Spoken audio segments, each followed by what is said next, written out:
Eh bien, bonjour tout le monde. Aujourd'hui, nouvelle sorte de vidéo. Donc, toujours une revue matérielle, atomiseur. Mais aujourd'hui, on fait dans la rétrospective. Et je vais vous présenter le KFN 4. Voilà. Donc, je vais essayer d'être bref. Parce que il est vraiment très complexe. Je vais essayer de faire au plus vite. J'espère que ça ne va pas durer trop longtemps. Je pense que je vais esquiver le test de vape à la fin, parce que je pense que même sans ça, la vidéo risque d'être déjà pas mal longue. Euh, Bah voilà, en fait, hein.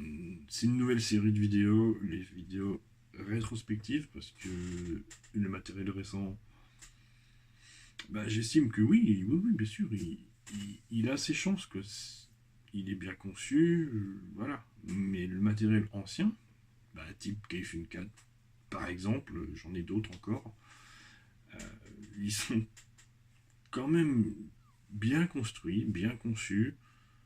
Euh, Ils ont leur place. Il y a des gens qui vape encore régulièrement avec du matériel ancien. J'ai croisé l'autre jour quelqu'un qui vape encore sur du subtank, sur du Kanger. Pourquoi pas, moi, de temps en temps, je ressors aussi mon bon vieux Nautilus. Voilà, c'est des atomiseurs que je connais bien, que je maîtrise. Voilà. Puis ça n'empêche que ça reste du bon matériel.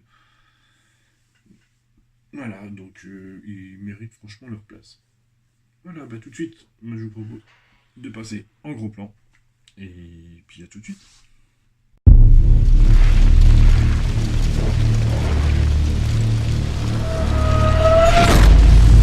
RenderForest.com.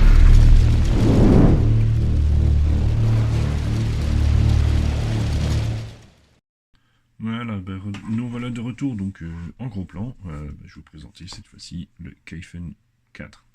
Bon là c'est une version clone, mais sincèrement, il est quand même d'excellente facture. Et pour un clone, franchement, comme vous pouvez le voir même à la boîte, c'est parfait quoi. Le seul truc qui le différencie de l'original, c'est éventuellement ses étiquettes. Voilà, donc on voit que c'est du Kaifen Zwoimesto, designé en Russie, fabriqué en Allemagne. Bon là c'est du clone, à mon avis c'est du 100% chinois, mais bon, il y a même le sceau de garantie holographique un peu.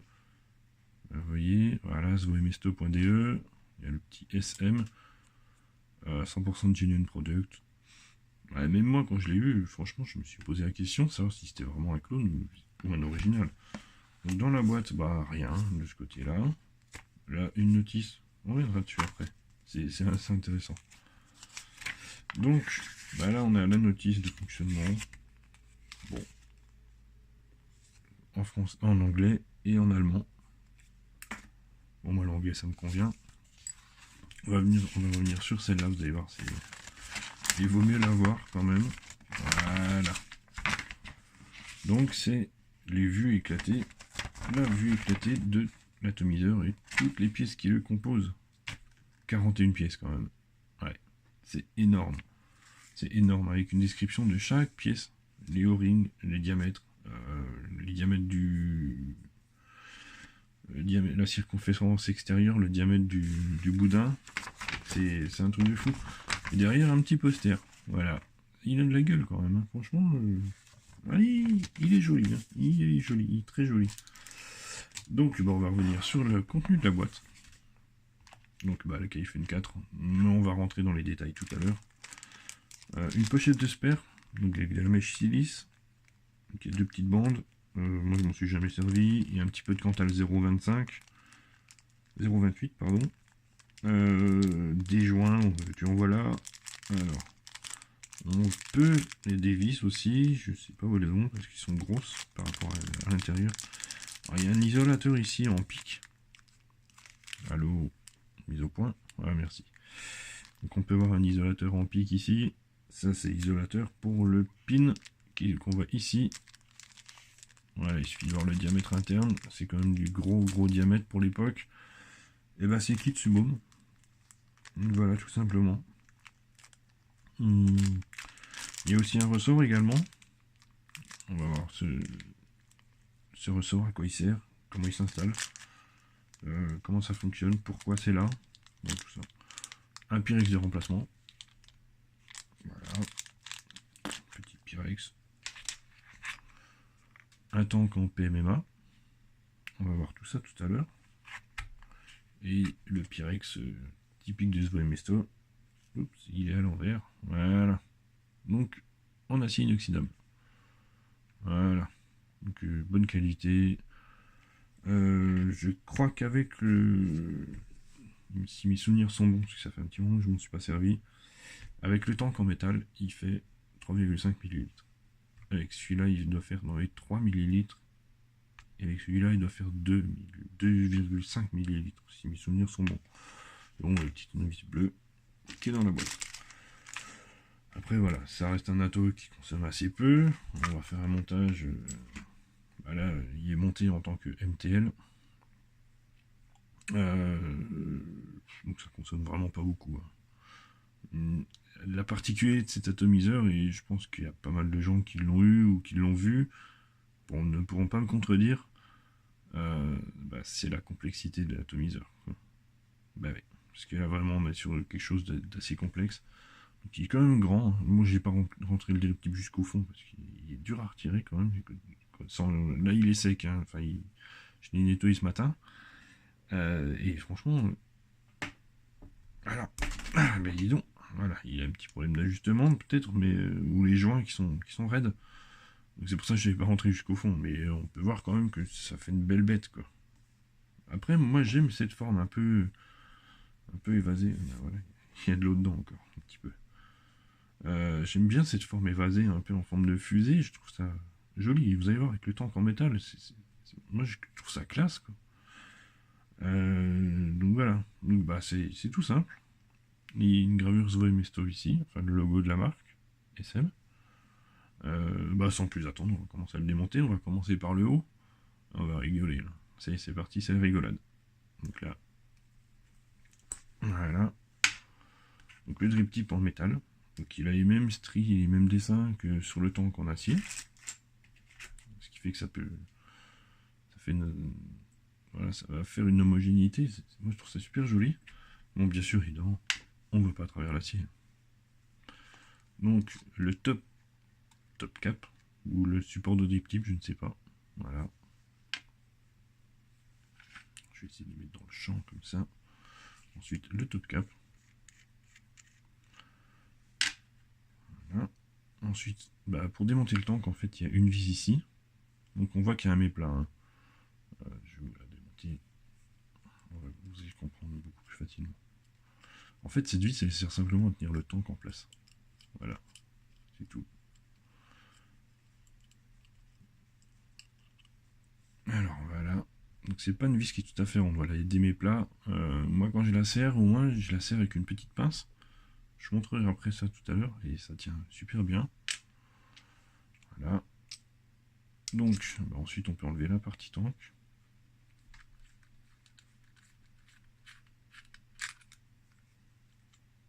Donc, elle est en 3 parties. Voilà. Métal, Pyrex, métal. Donc, d'un côté, il n'y a pas de vis. Donc, il va se prendre sur la cheminée. Ici. Et de l'autre côté, il y a les trous de remplissage. Ils sont assez béants quand même. En parlant du tank, on va y passer tout de suite. Si je prends le tank en métal, je remplace simplement le Pyrex par le tank en métal. Alors, il y a une plus grosse contenance en effet. Voilà. Si on remonte sur l'atto, ça donne ça. En fait, il y a une plus grosse contenance parce qu'il est creusé à l'intérieur. Et du coup, ça libère de la place.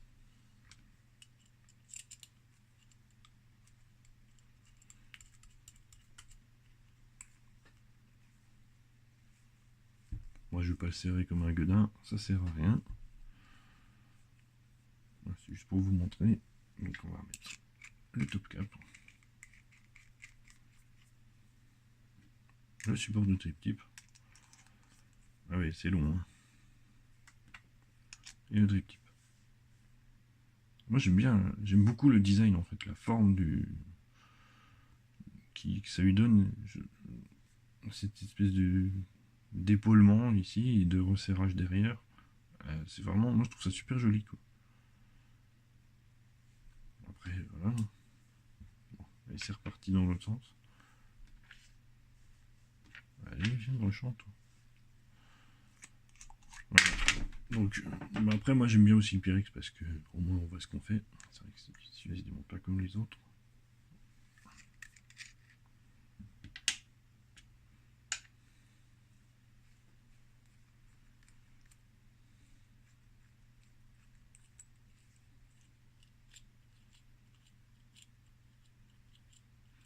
Et donc quand on passe avec le tank en PMMA, bah, je vais vous montrer tout de suite en fait. Vous allez voir, c'est pas compliqué du tout. Par contre, du coup, vous allez comprendre pourquoi il y a moins de contenance. Donc, il suffit de le prendre et on le visse directement comme ça. Voilà, tout simplement. Et ensuite, on reprend le support de top cap et il se visse aussi sur le tank.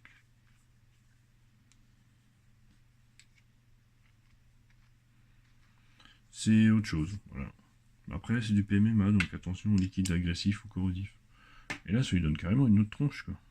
Et tout droit comme ça, ah, c'est sympa quand même, hein. Voilà, c'est après, bah, en fait, il y a les trois qui sont fournis avec. Donc clone ou pas. Hein. Donc les trois sont fournis avec. Et après, bah, c'est à vous de faire votre choix. Moi perso, j'aime beaucoup le tank en métal. Parce que bah, niveau design, c'est super joli. Et de toute façon, cet atomiseur, il est tellement compliqué que si on ne prend pas pour le design, on ne prend pas tout court. Mais bon, il a quand même des bonnes qualités. Quand même. Il n'y a pas... On va changer au fur et à mesure parce que sinon, on ne va pas s'y retrouver. Donc ensuite, il y a la partie cloche. Voilà, c'est une seule pièce, on verra le plateau tout à l'heure. Là c'est une seule pièce et ben, au fond on peut voir la chambre d'automisation. Ouais, c'est tout petit, hein. Tout petit. Ça doit faire allez, 14 mm de diamètre à peu près. Voilà. Donc bah, les trous là en fait, ça sert à gérer le liquide, la quantité de liquide qui arrive. Je vous explique. Non, vous allez comprendre. Donc en fait ici il y a le plateau. Donc le deck, voilà, il y a le plateau. Et en fait le liquide bah, il va arriver par ici. Et il va se retrouver sur la collerette en bas là. Voilà. Donc il va arriver ici. Sauf qu'il doit faire rentrer dans le coton de chaque côté ici. Oh là. Ici et là. Donc des trous traversants. Donc le jus il doit faire comme ça. Hop, il doit revenir vers le coton. Ok.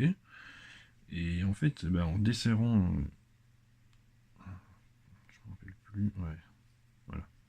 En desserrant vraiment la toute base, on va voir que le plateau remonte en fait. Voilà, donc là ça ferme les arrivées de liquide et en serrant, ça ouvre les arrivées de liquide. Ouais, tout simplement. Donc ça c'était la première partie de la chambre. Donc ensuite on a les parois de la chambre. Voilà. Ça tient, des fois ça tient bien quand même. Voilà, donc c'est un petit cylindre. Tout simple. Usiné d'un côté. Donc le plateau, le voici, le voilà. C'est un plateau Kaifun, il n'y a rien de. Il n'y a rien d'exceptionnel. Et donc, comme je vous disais tout à l'heure, la pièce subaume, en fait, c'est ici. Cette pièce-là. En plein milieu du deck. C'est qui permet de faire arriver l'air. Et donc, si je prends le kit subaume,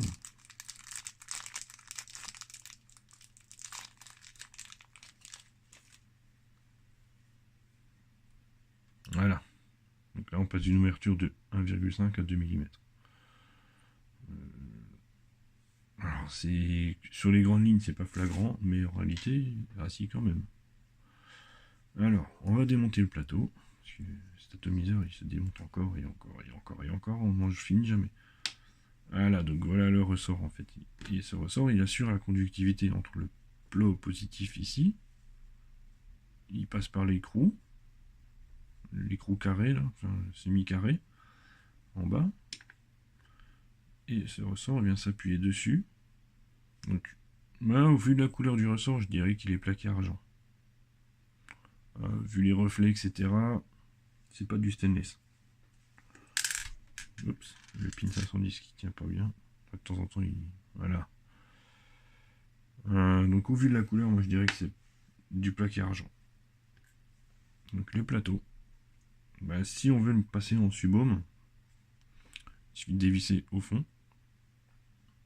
Ouais. Je prends ma petite pince, excusez-moi. J'ai oublié de la préparer.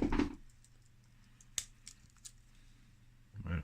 Une petite pince de couteau suisse. On chope ici. Voilà. Et on tourne.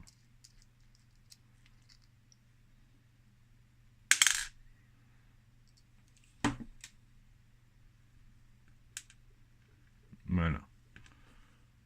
Donc si cette pièce-là est remplacée, on garde l'isolateur. Quoique il est peut-être là-dedans. Ouais. Non. Si. Non. Non, non. Il n'est pas dans le kit.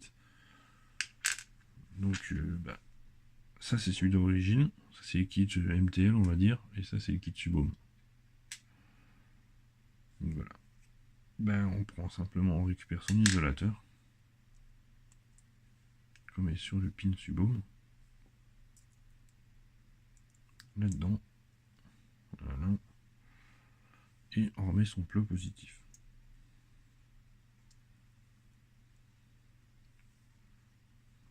Et voilà.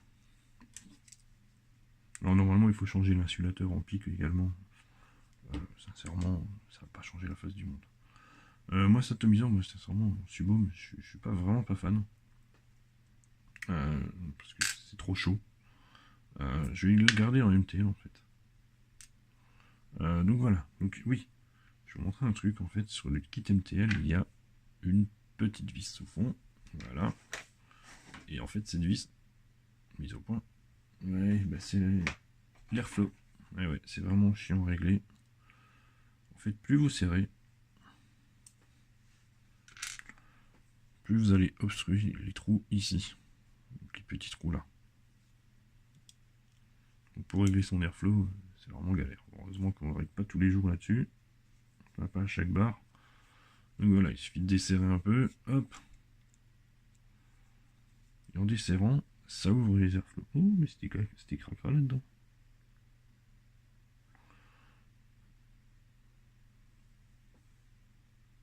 Ouais. Donc voilà.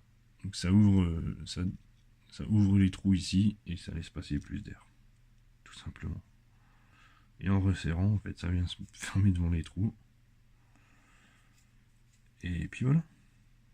Bon, j'avais oublié de nettoyer à cet endroit-là. Bon, voilà, pas grave, ça sera fait comme ça. Je vais remettre mon insulateur. Surtout pas l'oublier, sinon ça va vous faire tout drôle. Ça, le plot positif ici.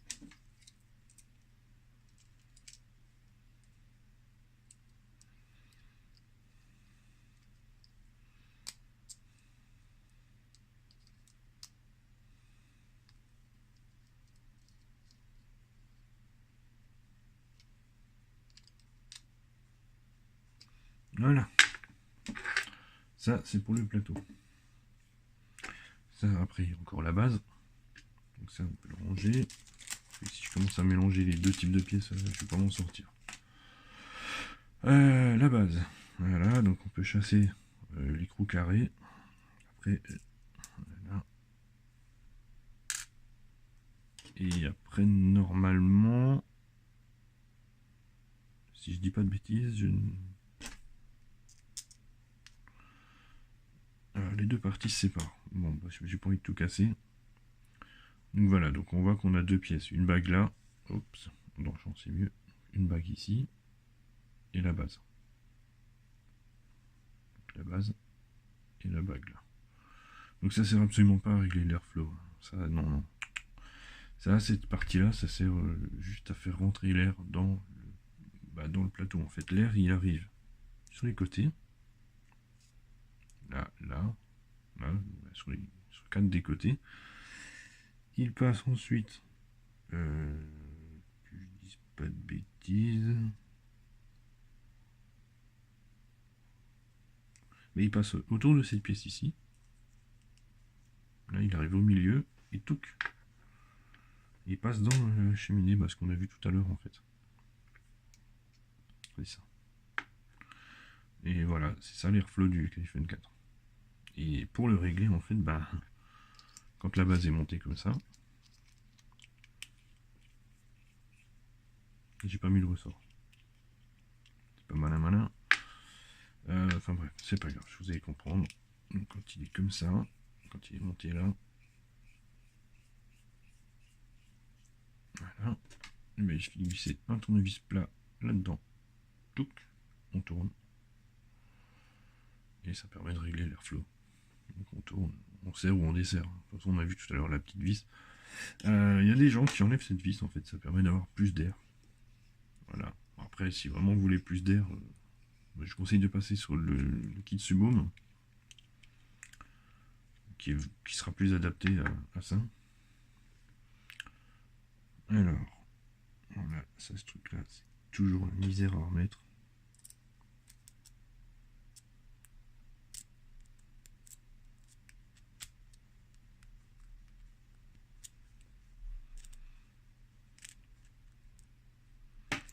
Non, pour une fois, ça s'est bien passé. Donc le pin 510.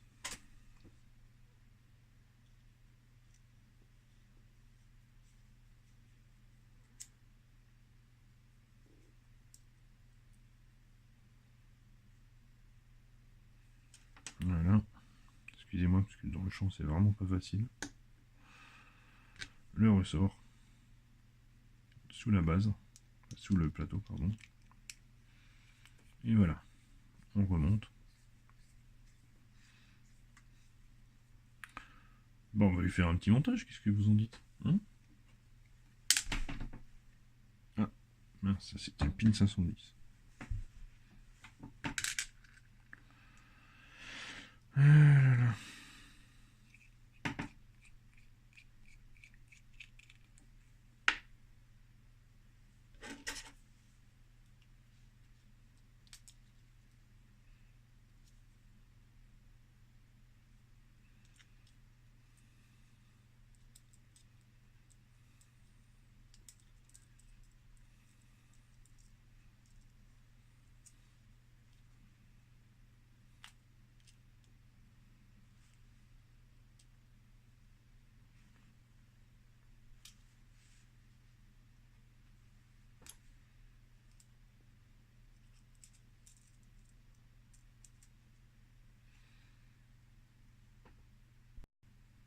Voilà, excusez-moi.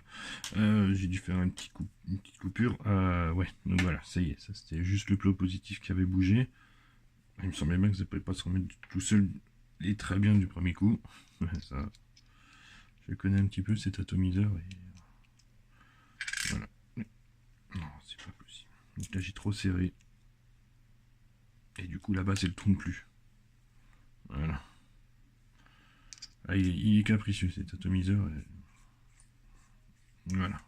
Là il suffit de serrer. Voilà, et on est flush, on est bien. Donc le plateau, le voici, le voilà. Normalement il n'y a 4 vis. Ça permet de mettre son coil en fonction des pattes. Moi j'en mets toujours que 2 parce que je fais toujours les coils du même sens. Donc voilà, tout simplement. Mais voilà, on peut savoir, il faut savoir qu'on peut monter son coil dans un sens ou dans l'autre. Donc oui, je sais, toujours la Fisheye qui a fait la guerre. Ouais, je suis au courant. Bon, qu'est-ce qu'on va faire comme petit montage? Vous allez voir, c'est niveau montage, bon après c'est du Kaifen, il n'y a rien de... Si vous connaissez déjà Kaifen, il n'y a rien de sorcier, il n'y a rien de gros, il n'y a rien de très différent. C'est un montage classique. On va prendre du Cantal, du 0,40, donc 28 gauge. On va simplement... on va essayer de faire 7-8 tours. 7 tours, 6, ouais. Histoire d'approcher les 0,8 à peu près. Donc moi je fais un max de 2 là-dessus. Ouais, 2. Donc, axe, recul, objectif. max de 2. Et sincèrement, des fois, je crois que je pourrais même faire du 1 en 2, c'est pas mal, vous voyez. Et l'airflow central, du coup, ouais, il fait peut-être même 2,5.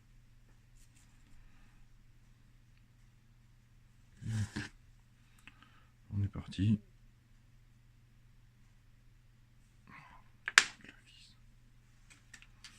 Voilà, blague. Je reviens. Voilà. Donc, excusez-moi.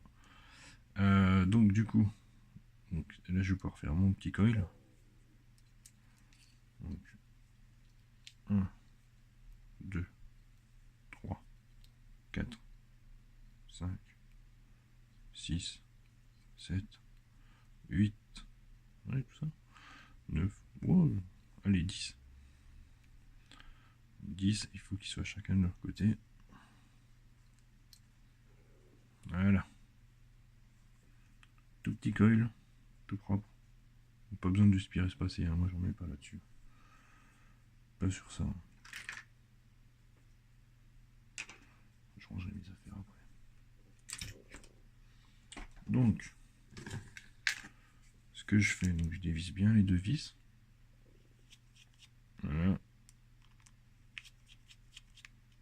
Voilà. Et là, c'est là que la partie commence à être rigolote. Bon, moi ce que je fais un demi-tour, enfin, un tour complet autour de la vis.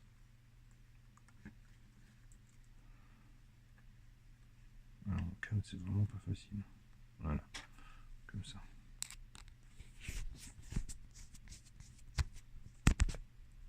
Oups, désolé.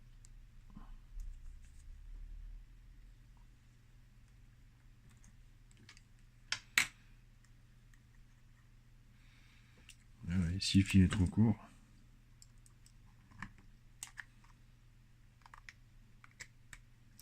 voilà. Il va pas être très court, trop court, trop longtemps. Hein.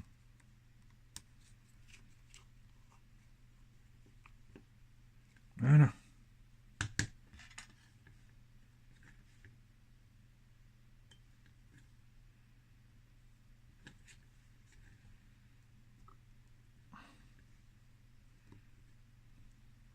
Là, finalement, on va peut-être approcher les anneaux hein, avec 10 tours. Ah, peut-être pas, 0,8, 0,9. Voilà. Bon, je vais vous montrer ça après. Je vais couper l'excédent de pâte.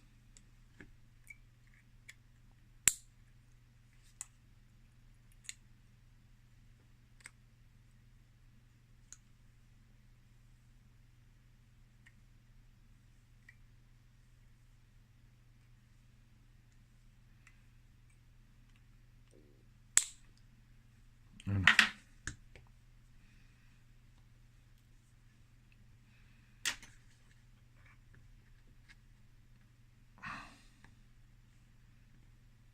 Et alors ici, un petit peu centré. Nickel. Parfait. On est bien centré. On est au-dessus de l'airflow. Nickel. 1 ohm 0,4.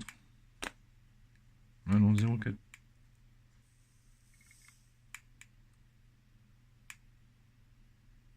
Voilà.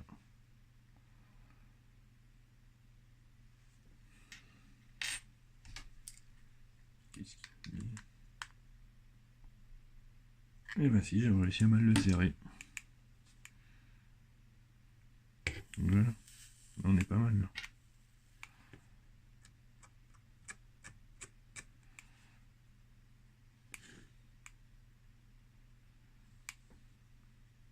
Impeccable. 16 watts, stabilisé à 1 ohm 16. Ça fait 4 volts 30. Nickel. On va sortir le coton.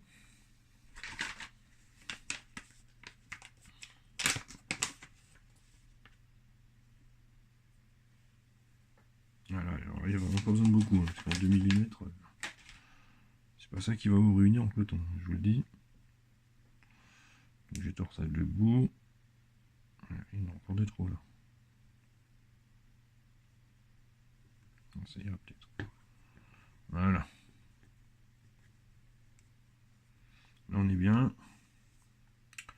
Je vais prendre mes ciseaux. Ils sont là. Ouais, je coupe à peu près. Hein. Hop.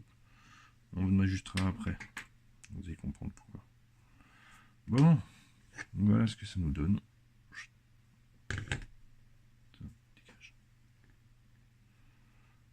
Donc on prend la petite bague, comme je vous le disais tout à l'heure. Voilà. Mise au point. On prend la petite bague et on la glisse autour du coton. Voilà. Et on serre. Ça sert à rien de serrer comme un bourrin. C'est pas. Ça sert à rien. Alors, en coton. Mise au point. Merci. Moi je laisse. Non, on est pas mal là. Voilà. Moi je laisse à peu près ça. Ça je l'enlève parce que ça fait pas propre. Et ça, en fait, hop, je le glisse ici. Voilà, tout simplement. Franchement, il faut juste que ça aille couvrir les deux trous au fond. Puis c'est tout en fait. Franchement, il n'y a rien de. Il n'y a rien de fou quoi. Voilà. C'est fait. Il faut juste remplir les deux cuves de chaque côté. Bon, évidemment, ça va peut-être un tout petit peu trop long. Bon, de toute façon, un peu ça ira quand même. De toute façon, on se boit tellement peu que. Sincèrement, ça changera pas la face du monde. Bah, je vais remettre le tank en Pyrex. Celui-là, on va le mettre ici.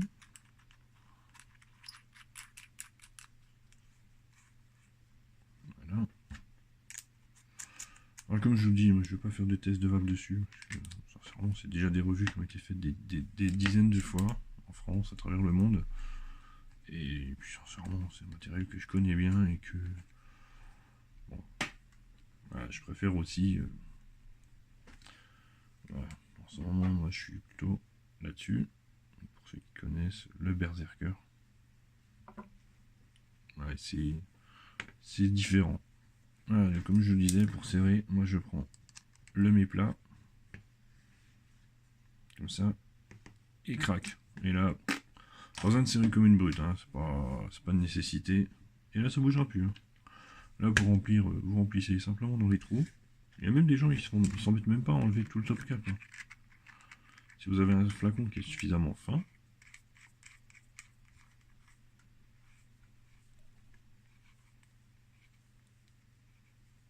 voilà. Là, vous remplissez directement là à côté, juste évitez d'en mettre dans la cheminée et c'est bon, ça sera rempli. Hein. Donc voilà. Bon, en fait, je voulais aussi simplement ne pas le remplir entièrement parce que simplement, à mon avis, cet atomiseur, je vais pas le garder longtemps et puis je vais pas m'en servir tout de suite. Donc, bah, si c'est pour le stocker, autant le stocker vide. Voilà. Et je pense que voilà, ça c'est typiquement le genre de matériel que je vais essayer soit de conserver mais dans sa boîte complète, soit de me séparer. Parce que sincèrement, là ça fait un petit moment que je l'ai et je m'en suis pas servi. Bon. Voilà. Mais après, bref, on va faire tout de suite le point, tout ça en face à face. Bah tout de suite. Et ben me voilà donc en gros plan. Enfin oui, non, enfin en plan large. Excusez-moi. Donc ouais, on va conclure donc sur cet atomiseur, le KFN 4. Donc là c'est comme je vous disais au début, c'est un clone de bonne qualité. J'ai eu des petits problèmes de misfire, de temps en temps ça arrive. C'est le ressort en fait, il suffit bien de nettoyer. Moi je nettoie simplement à l'eau savonneuse en frottant avec une petite brosse. Et voilà, après le problème disparaît, on est tranquille un petit moment quoi. Et donc ouais, ça c'est un peu le problème. Le gros problème de cet atomiseur, c'est sa complexité. Quoi. Vous avez vu 41 pièces. Voilà, faut être ingénieur pour pouvoir démonter et nettoyer entièrement son atomiseur. Enfin, c'est un truc de fou, quoi. Trop complexe. il est beaucoup trop complexe. Cependant, eh oui, parce qu'il a quand même des bons côtés, hein. Bah, la vapeur est quand même est agréable dessus. C'est agréable. Moi j'aime bien quand la vapeur est un peu chaude là-dessus. Donc pour les semi-gourmands, on va dire les gourmands fruités, franchement il se défend très bien, hein. Il défend très très bien. Après, voilà. Donc, niveau saveur, il est sympa. Donc, ça c'est bien. Par contre, ouais, niveau montage, bon, c'est le montage en lui-même, c'est du Kaifen, donc ça, bon, c'est un montage qui est quand même assez connu, qui a pas trop changé avec les années. Voilà, mais bon, on s'y fait, franchement, le Kaifen, voilà, ça se maîtrise, et une fois qu'on connaît, ça va tout seul, quoi. Là, je vous l'ai fait en une fois, en deux, sans coupe, sans rien, voilà, sans trop de difficultés, quoi. Euh, donc il y a aussi ouais, le point négatif éventuellement, ouais, si quand même je peux le dire, c'est le réglage de l'airflow qu'il faut enlever le pin central et glisser un grand tournevis dedans et serrer ou desserrer, c'est pas très précis, euh, c'est vraiment contraignant parce qu'il faut se trimballer avec un grand tournevis sur soi. Après voilà, si c'est le genre de manipulation que vous faites rarement, franchement, ça fera le boulot, quoi. C'est pas mal. Maintenant, si vous aimez pour régler votre airflow à la volée, là, vous allez, tout de suite, vous allez comprendre que vous allez avoir des ennuis. Le Juice Control, ouais, c'est quand même, faut pas oublier que c'est quand même le premier Kaifen à avoir le Juice Control. Ouais. Bah là, en fait, on tourne tout l'ato et c'est la base qui monte. Enfin, c'est le plateau qui monte pour ouvrir ou fermer. Donc, quand il monte, c'est pour fermer. Donc, c'est en serrant. Ouais, c'est ça, en serrant. Et en desserrant, le plateau descend et il ouvre les arrivées liquides. Ouais. C'est sa conception qui est comme ça. C'est vrai que c'est un peu étrange, mais c'est du Kaifen. Et ouais. Après, la vape qui procure, bah, c'est du Kaifen. Quoi. J'en ai testé plusieurs, donc le Kaifen 5, Kaifen Prime, le Kaifen Lite, le 3.1, donc à peu près l'équivalent des Russian. Ouais, bah c'est du Kaifen. Ils ont à peu près tous les mêmes rendus de vape, le même truc. Voilà. Bon, bref. Euh, vous l'aurez compris, c'est quand même un matériel qui en vaut la peine. Si on n'est pas trop, si on n'a pas peur de la complexité du montage, de l'assemblage, franchement, c'est un matériel qui en vaut la peine. Même encore à l'heure actuelle, hein, il est sorti il y a quand même 2, 3, 4 ans maintenant. Mais non, je pense qu'il est toujours d'actualité, quoi. Faut juste ne pas avoir peur de l'assemblage. Les 41 pièces, voilà. Voilà, donc moi, pour le coup, moi je vous dis que c'est la fin de la première vidéo de rétrospective. J'en ai d'autres à faire. Euh, J'en aurai peut-être d'autres après par la suite. Voilà. Donc en gros, ce que j'ai là, dans mes petits placards en bas qui me servent pas trop, voire pas du tout, c'est le Lemo 2. Lemo 2 est vraiment sympa. Ah ouais. Lui par contre, il est encore à l'ordre du jour. Je m'en sers encore régulièrement. Et franchement, c'est un super ato. J'ai dû le payer 5 € en Chine. Un truc comme ça. Mais je regrette absolument pas. Donc voilà. Le Lemo, lui, je crois que je m'en suis jamais servi. Parce que vraiment, vraiment contraignant. Puis après, on verra si j'en fais des petits trucs qui seront au fond du placard. Ou si. Même s'il y en a un d'entre vous qui est intéressé par voir ça et que voilà, j'ai pas forcément le matériel avec moi ou pas forcément l'envie de l'acheter, ou peut-être qu'il n'est pas disponible tout court. Si vous êtes d'accord, à ce moment-là, pourquoi pas éventuellement prévoir un échange ou un don ou peu importe quoi. Enfin, après, on peut s'arranger. Si c'est que ça, on verra. Mais bon, pour l'instant, c'est pas l'heure du jour. Mais si ça intéresse du monde, pourquoi pas. Hmm. Donc voilà, bah moi je signe la fin de cette première vidéo à Taux Rétro. à ton rétro. Moi, je pense que la catégorie est pas mal. Et je vous dis à bientôt pour une prochaine revue ou autre chose. Bonne fin de journée, au revoir. RenderForce.com